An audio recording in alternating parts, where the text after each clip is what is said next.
Vicky math solution में आप लोगों का बहुत बहुत स्वागत है। आज 15 अगस्त को स्वतंत्रता दिवस की आप लोगों को बहुत बहुत बधाई हो। देखिए, आज हम लोग कुछ ऐसे मैथ पढ़ेंगे जो सी-टेट एग्ज़ाम 2023 जो होने वाला है और super TET exam UP TET exam से संबंधित जो एग्ज़ाम में आ सकते हैं, इसी टाइप के ऐसे ही क्वेश्चन आपके जो एग्ज़ाम में बनते हैं आते हैं। तो आपका पहला क्वेश्चन है, किसी प्राकृतिक संख्या के घन में से उसका वर्ग घटाने पर 100 प्राप्त होता है, वह संख्या है। यानी किसी संख्या के घन में से उसका वर्ग घटाने पर 100 प्राप्त होता है, तो वह संख्या क्या है। देखिए, माना वह संख्या x है, माना वह संख्या x मान लीजिए x है, तो x का घन कर लीजिए, x का घन। इसमें से x के घन में से उसका वर्ग यानी x का वर्ग घटाने पर आपको मिल रहा है 100। तो देखिए, x का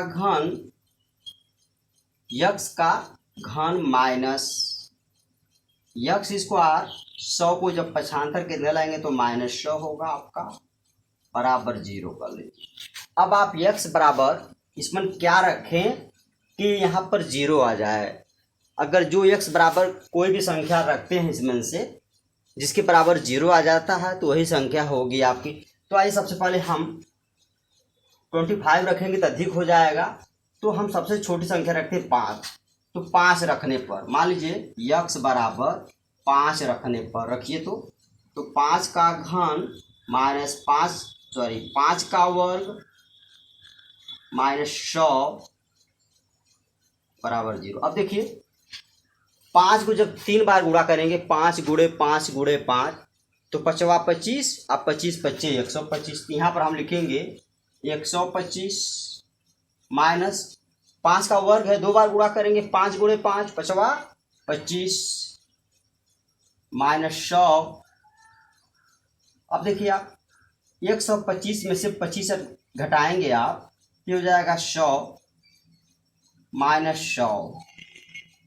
अब देखिए, आप 100 में 100 घटा देंगे तो 0। यानी आपने x बराबर जो है 5 रखा है, यहाँ पर 0 आ जाता है, तो वह संख्या आपकी 5 होगी। वह संख्या 5 है। विकल्प आपका डी सही होगा। देखिए, विकल्प डी में 5 दिया तो विकल्प आपका डी सही होगा। आप लोगों से एक रिक्वेस्ट है, यदि आप लोग चैनल को सब्सक्राइब न किए हो तो प्लीज़ चैनल को सब्सक्राइब कर दीजिए। चलते हम लोग क्वेश्चन नंबर दूसरे पर। क्वेश्चन नंबर दूसरा आपका है,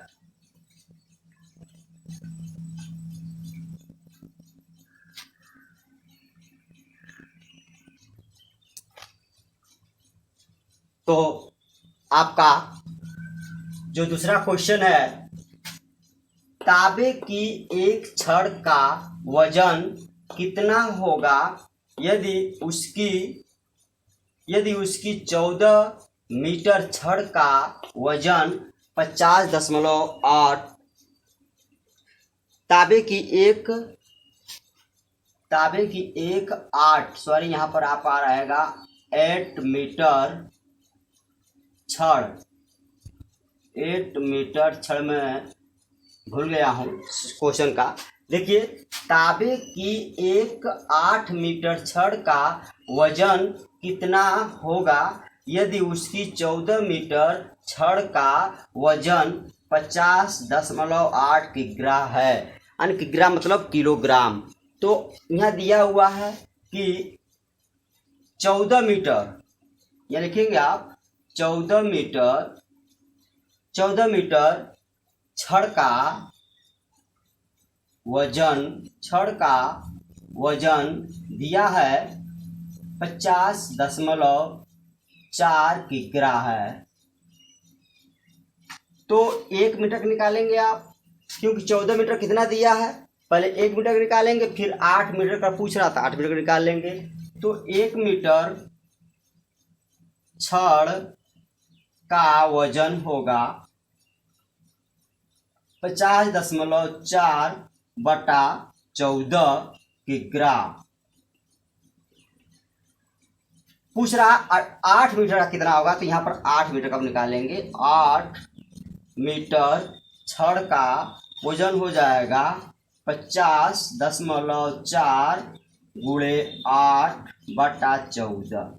इसको हम डिवाइड कर देंगे, आपका आंसर आ जाएगा। 2 से काट लीजिए, तो 2 से काटेंगे आप, 2 चौको 8 और 2 सत्ते 14। 7 से इसे काट दीजिए, 7 सत्ते 49, 7 दूना के 14। अब देखिए, अब आप इसमें 7.2 में 4 गुणा कर लेंगे, 8 मीटर का निकल जाएगा। 4 दूना के 8 और 4 सत्ते 28, क्योंकि अभी नीचे कुछ बचा नहीं कि हम काट सकते हैं, इसलिए ऊपर 7.2 बचा और 4, इसका हम इसमें मल्टीप्लाई कर देंगे 7.2 में 4 का, तो 4 दूना के 8 और 4 सत्ते 28, एक अंक के बाद दशमलव, एक अंक के बाद दशमलव किग्रा। देखिए आपका जो आंसर है वो 8 मीटर छड़ का जो है वजन हो जाएगा 28.8 किग्रा, यानी किलोग्राम। आपका आंसर है 28.8 किलोग्राम। तो विकल्प आपका यहाँ पर सी होगा, 28.8 किलोग्राम। इसी क्रम में क्वेश्चन नंबर 3 पर हम चलते हैं।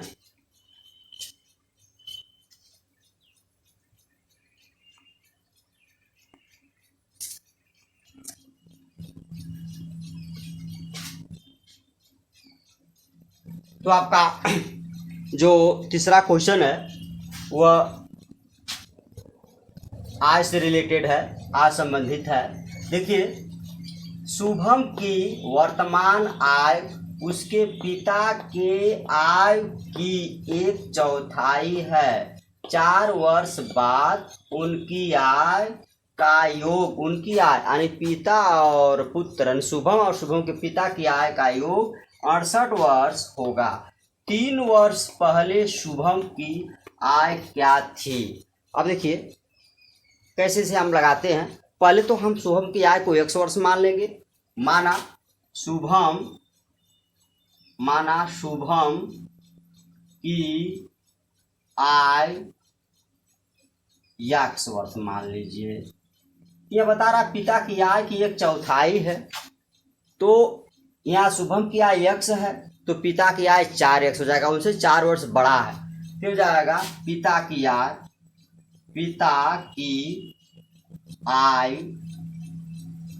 4x वर्ष हो जाएगा आपका। अब ये कहा जा रहा है 4 वर्ष बाद, यानी 4 वर्ष बाद, तो 4 वर्ष जब बाद है तो दोनों की जो आय है उसका योग 68 वर्ष होता है। तो चलिए 4 वर्ष, तो पहले शुभम की आय x है, इस पर भी 4 जोड़ लीजिए, इसमें भी 4 जोड़ेंगे क्योंकि 4 वर्ष बाद, और उसी प्रकार से प्लस ये 4x पिता का है, इस पर भी 4 वर्ष जोड़ लीजिए। तो 4 वर्ष बाद दोनों की जो आय है वह 68 वर्ष है। तो देखिए 1x और 4x मिलकर हो जाएगा आपका 5x, प्लस 4 आपको हो जाएगा 8 बराबर 68। तो 5x बराबर 68, 8 को जब इधर करेंगे पक्षांतर करेंगे तो -8 हो जाएगा, बराबर 60। तो x बराबर हो जाएगा 60/5, यानी 60 में 5 की डिवाइड करोगे तो 5 एक कम 5, 5 दूना के 10, 12 वर्ष। यानी यक्स किसका माना गया? शुभम की। तो शुभम की जो है वह वर्तमान आय बता रहा है, यक्स बराबर, यक्स माने है तो यक्स बराबर 12 वर्ष है वर्तमान आय। लेकिन यहाँ पर पूछा जा रहा है कि 3 वर्ष पहले, तो हम इस 12 वर्ष में से 3 वर्ष घटा देंगे तो बराबर हो जाएगा 9 वर्ष। क्योंकि यहाँ पूछा जा रहा है 3 वर्ष पहले शुभम की आय क्या थी, तो 3 वर्ष इसमें से घट जाएगा 12 वर्ष में से, तो 9 वर्ष। यानी वर्तमान आय इसका तो 12 आ रहा है शुभम का, लेकिन उस वर्तमान आय से 3 वर्ष और पहले पूछ रहा है, तो हम 3 इसको माइनस कर देंगे तो 9 वर्ष। तो शुभम की आय जो 3 वर्ष पहले थी वह 9 वर्ष थी। तो विकल्प आपका बी सही होगा, 9 वर्ष। चलते हैं क्वेश्चन नंबर 4 पर।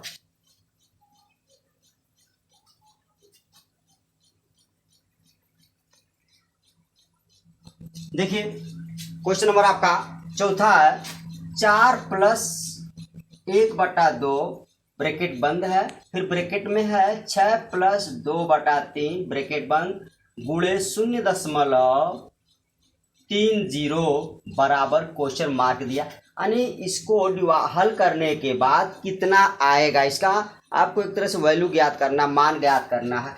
चलिए पहले इसका हम एलसीएम लेंगे, इसका एलसीएम ले लेंगे तो 2 हो जाएगा।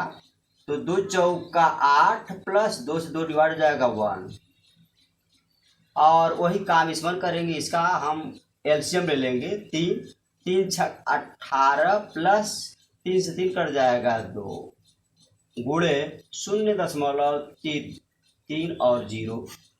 तो अब हम इसे जोड़ देंगे, 8 1 9 9/2 ब्रैकेट हटाएंगे और गुणा लगा देंगे, 18 2 20/3 कर लेंगे गुणे 0.30।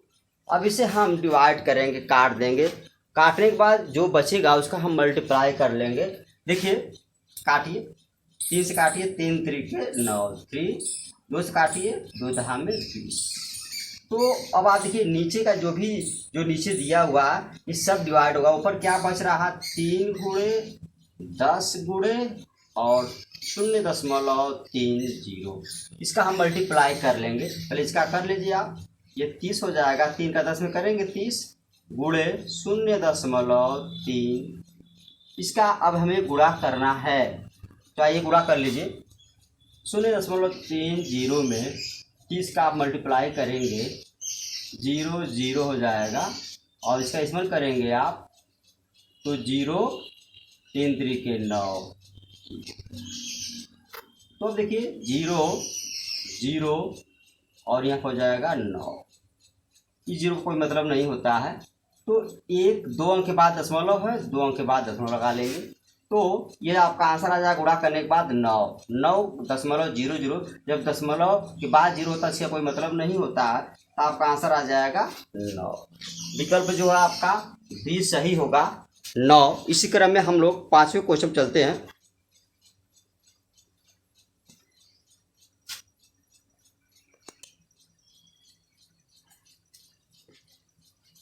हम लोग क्वेश्चन नंबर 5, और ये क्वेश्चन आपका लास्ट है। ये देखिए ये कह रहा है, उस घन का आयतन क्या होगा जिसके विकर्ण की माप 4 कड़े में 3 सेंटीमीटर है। यहाँ पर विकर्ण दिया हुआ है घन का, और आयतन पूछ रहा है। तो घन का आयतन होता है भुजा का घन और घन का विकर्ण यानी माप। यहाँ लिखेंगे घन के विकर्ण, घन के विकर्ण की जो माप है आपकी या लंबाई, वो दिया है 4 कड़े में 3। इसका जो सूत्र होता है ये होता है भुजा कड़े में 3 बराबर 4 कड़े में 3। तो हम कड़ी से 3 को डिवाइड कर देंगे, और भुजा बराबर 4। तो लोग भुजा नहीं पूछ रहा घन का आयतन पूछा जा रहा है। तो लिखेंगे घन का आयतन, घन का आपका आयतन होगा भुजा का घन यानी भुजा कितना है, 4 है, 4 का घन कर लीजिए। इसको आप 4 बार विस्तार कर लीजिए, 4 गुणे 4 गुणे 4। तो 4 का 4 में गुणा करेंगे, 4 चौको 16, 16 चौका 64, यानी 64 घन सेंटीमीटर। यानी आपका आंसर आ जाएगा 64 घन सेंटीमीटर। विकल्प आपका सी सही होगा। तो हम सबसे पहले भुजा निकाल लेंगे और फिर घन का आयतन का सूत्र होता है भुजा का घन, भुजा गुणे भुजा 3 बार हम गुणा कर लेंगे, आपका आयतन निकल जाएगा। आप लोगों से एक रिक्वेस्ट है, यदि चैनल को आप लोग सब्सक्राइब न किए हों तो प्लीज़ चैनल को सब्सक्राइब लाइक कर दीजिए। इसी के साथ ये वीडियो समाप्त होता है, फिर हम लोग अगले वीडियो में मिलते हैं, तब तक के लिए नमस्कार।